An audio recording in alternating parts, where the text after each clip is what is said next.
Ward number 31 आ गया बुजुर्ग से उतर पड़े हैं मैदान में आप सभी जनता जनार्दन के सम्मान में। तो भाइयों बहनों याद रखना, किसी के झांसे किसी के बहकावे में नहीं आना है। इस बार सबसे युवा प्रत्याशी और सबके दिलों में राज करने वाले, आधी रात को फोन उठाने वाले आपके अपने हारून भैया को अपना जिला पंचायत बनाना है।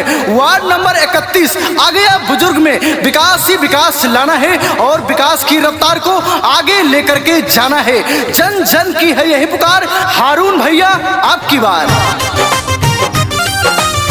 सोच ले है सगरो गरीब जवन सपना सजाइब हो। सोच ले हाँ सगरो गरीब जवन सपना पुराइब हो। चाचा चाची जब दी है मतदान जिला पंचायत बन के आइब हो। हारून भैया के इहे बा सपना, वार्ड नंबर 31 चमकाइब हो। लहरों से डर कर नौका पार नहीं होती और कोशिश करने वालों की कभी हार नहीं होती। इस बार वार्ड नंबर 31 आ गया बुजुर्ग की जनता ने ठाना है, किसी के झांसे किसी के बहकावे में नहीं आना है। अपना जिला पंचायत सिर्फ और सिर्फ हारून भैया को बनाना है और अपने क्षेत्र में विकास ही विकास लाना है। गली गली यार सीसी रोड बनवई है, फिर गरीबन का राशन बंटवई है। घर घर बिजली के तार दो रही है, गौवा में स्ट्रीट लाइट लगवई है। छुट्टी ना एको कमावा सब कमावा कराइब हो। छुट्टी ना एको कमावा सब कमावा कराइब हो। हारून भैया के इहे बस बनावा, वार्ड नंबर 31 चमकाइब हो। चाचा चाची सभे दे दा मतदानवा, जिला पंचायत बन के आइब हो।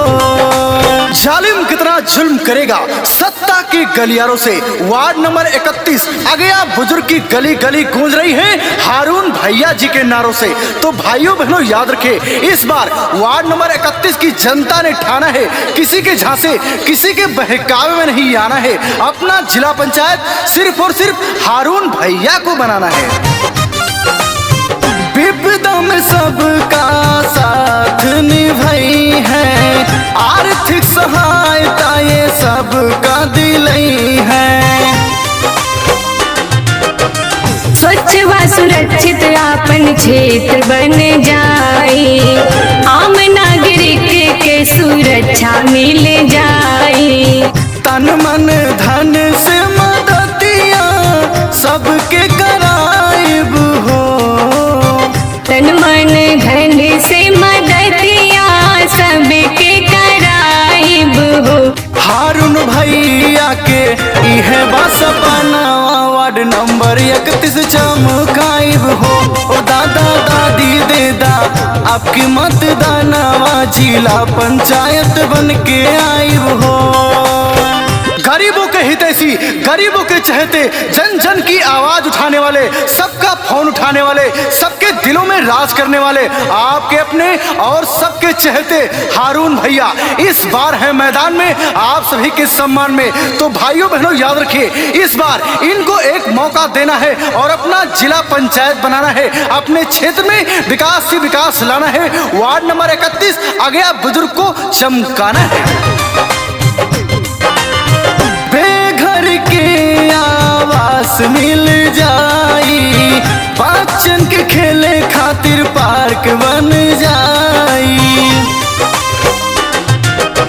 वार्ड नंबर 31 में व्यवस्था सारी आई, सारे विरोधियन के पोल खुल जाई। अंकित तिवारी कहते झांसे में न आइब हो। अंकित तिवारी कहते झांसे में नाइब हो।